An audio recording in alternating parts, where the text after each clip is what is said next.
Selamat pagi Amang dan Inang, kita akan merenungkan firman Tuhan, mari kita berdoa. Terima kasih Tuhan atas penyertaan-Mu, berkatilah kami dalam perenungan ini.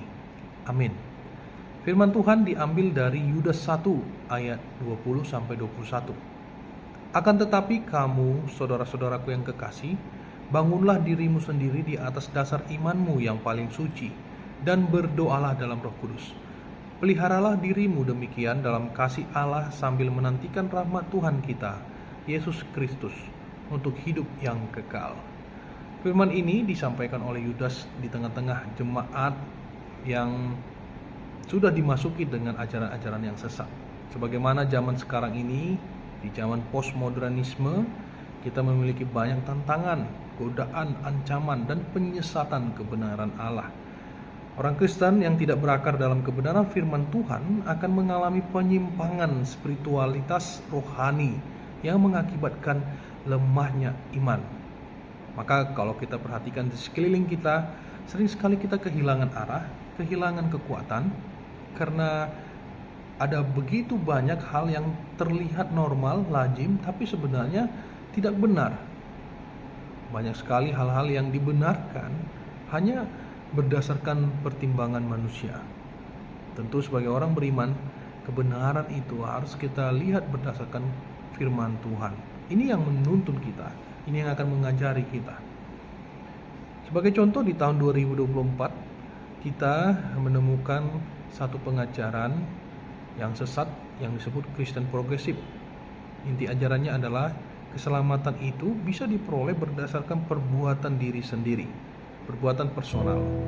Sementara sejak beribu tahun kita mengakui bahwa, dan sebagaimana yang diajarkan oleh Alkitab, keselamatan itu hanya oleh karena kasih anugerah Tuhan.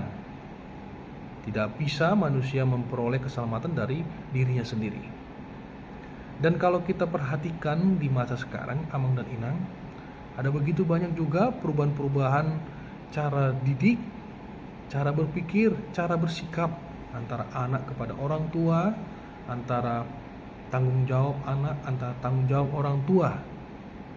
Fungsi peran di keluarga juga ada begitu banyak yang bergeser. Seharusnya firman Tuhan tetap menjadi dasar iman yang paling suci. Seharusnya setiap keluarga tetap berdoa di dalam Roh Kudus. Bukan berdoa sesuai dengan keinginannya masing-masing, tapi berdoa sebagaimana firman Tuhan katakan. Doa yang kita panjatkan kepada Tuhan itu adalah doa yang diarahkan, yang digerakkan oleh Roh Kudus. Maka mintalah apa yang Tuhan kehendaki. Jangan minta supaya hanya memuaskan keinginan kita. Memang kita punya banyak keinginan, tapi kita harus tahu bahwa ada batasan dalam diri kita. Kita harus mengerti bahwa permintaan kita adalah permintaan yang terbatas, yang tidak bisa mengganggu keputusan Tuhan. Apa yang telah Tuhan tentukan dalam hidup kita, apa yang telah Tuhan berikan ke dalam hidup kita, itulah yang akan kita terima.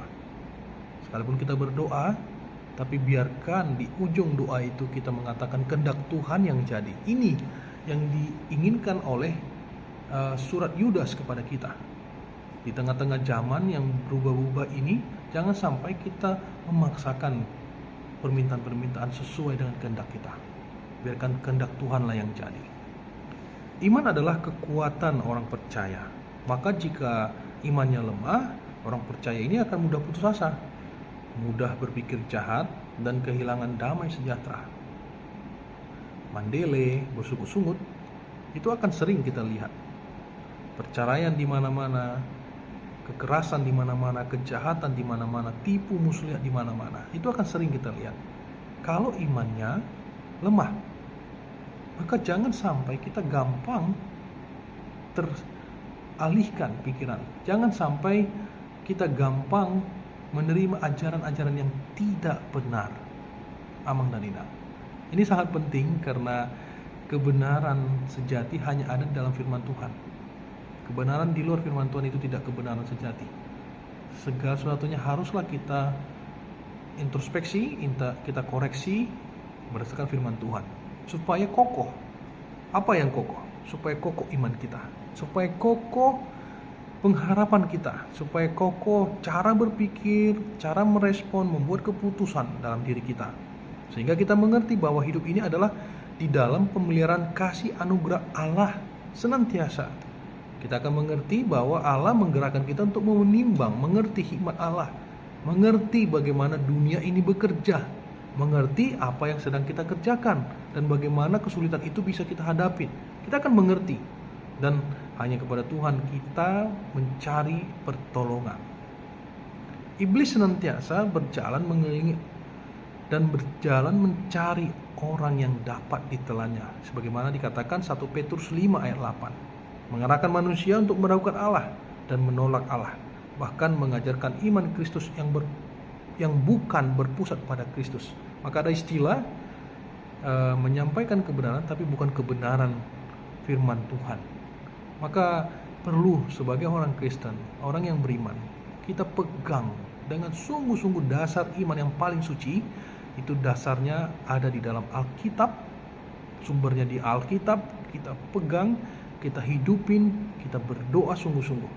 Mari Amang dan Inang, supaya selamat diri kita, keluarga kita, anak-anak kita, pinopar kita, saudara-saudara yang sekitar kita, supaya selamat. Dan tempat di mana kita hidup itu dipenuhi dengan kasih Tuhan, damai sejahtera Tuhan. Itu adalah tanggung jawab kita sebagai orang percaya. Tuhan memberkati. Terima kasih Tuhan atas firman-Mu. Ajari kami dan kuatkan kami untuk terus menyuarakan firman-Mu dalam kebenaran. Kami tahu kami orang berdosa, dan kami sungguh-sungguh membutuhkan tuntunan-Mu ya Tuhan. Kebenaran-Mu sajalah, yang berdasarkan Alkitab sajalah yang kami pegang dan kami hidupi senantiasa. Dalam nama anak-Mu Yesus Kristus kami berdoa. Amin.